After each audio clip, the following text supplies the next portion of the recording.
Sebelumnya dengan Bapak siapa? Dengan Bapak Rianto Handoko. Baik, sebelumnya perkenalkan nama saya Apriyani bersama 3 teman-teman saya di sini, yaitu ada saudari Cahaya Putri Wiranda dan saudari Sangatanya, dan satu lagi ada kameramen yaitu Rafli Pratama. Jadi di sini kami mahasiswa-mahasiswi dari Politeknik Negeri Sriwijaya, jurusan Administrasi Bisnis, program studi usaha perjalanan wisata. Jadi di sini kami sedang mengerjakan tugas dari mata kuliah Psikologi Pelayanan tentang profesi di bidang pelayanan. Tentunya di bidang pelayanan yang sedang Bapak kerjakan yaitu sepertinya bidang kehotelan Pak ya. Jadi di sini kami sedang mengerjakan tugas yaitu ujian tengah semester. Kalau Bapak berkenan, kami ingin meminta izin sebentar untuk mewawancarai Bapak sekitar 10-15 menit saja. Untuk pertanyaannya itu hanya 5 dan cukup sederhana. Wawancaranya juga sangat sederhana saja, hanya seputar pengalaman Bapak dalam pekerjaan dalam bidang pelayanan, dan hasilnya hanya untuk keperluan tugas kuliah, tidak dipersebar luaskan. Apakah Bapak bersedia meluangkan waktunya sebentar saja? Siap. Baik, untuk pertanyaan pertama akan dipertanyakan oleh saudari Cahaya Putri Wiranda. Baik Kak, saya izin bertanya. Untuk pertanyaan pertama, apa yang Bapak ketahui mengenai pelayanan? Apa yang saya ketahui tentang pelayanan, yaitu pelayanan adalah kegiatan yang dilakukan untuk memenuhi kebutuhan atau permintaan orang banyak, baik dalam bentuk jasa maupun bantuan dalam konteks psikologi. Pelayanan tidak hanya soal apa yang diberikan, tapi juga bagaimana cara memberikannya dengan empati, sikap positif, dan komunikasi yang efektif. Dan pelayanan yang baik bisa menciptakan kepuasan, kepercayaan, bahkan loyalitas dari pelanggan. Baik, dan yang kedua, saudari Sasa. Oke, jadi aspek-aspek yang penting dalam pelayanan itu apa saja?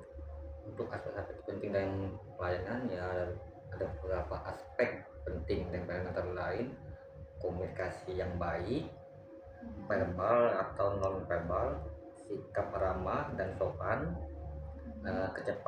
kecepatan dalam merespon sesuatu, kemampuan mendengarkan keluhan pelanggan, penampilan profesional, terus konsentrasi dan tanggung jawab empati terhadap pelanggan. Baik, selanjutnya pertanyaan ketiga akan saya tanyakan tentang manfaat pelayanan yang sedang Bapak kerjakan itu apa?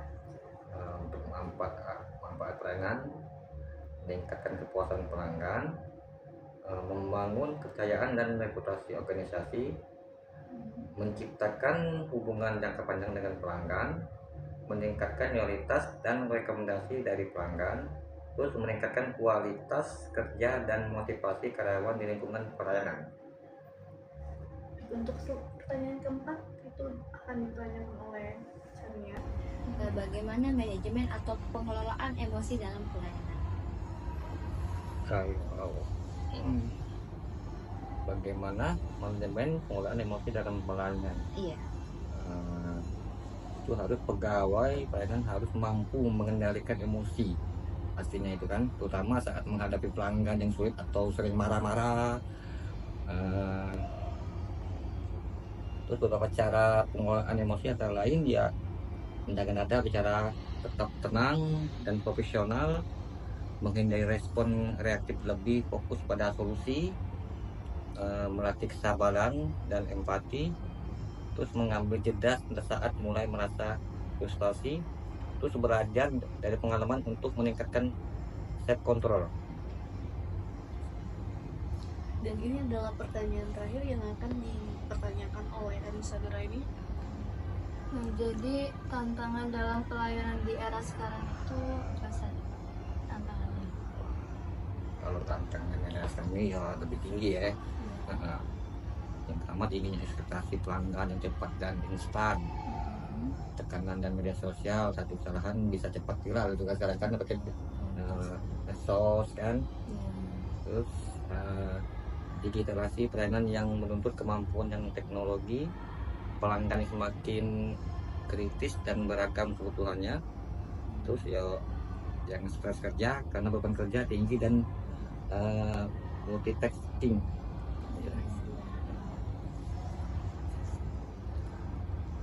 Ada lagi yang perlu ditanyakan? Saya rasa sudah cukup ya. Terima kasih Pak atas waktunya dan kerjasamanya. Ini Pak, maaf kalau kami ada salah pertanyaan atau bagaimana, ya kami akhiri. Assalamualaikum warahmatullahi wabarakatuh. Waalaikumsalam. Terima kasih banyak ya Pak. Terima kasih Pak. Baik.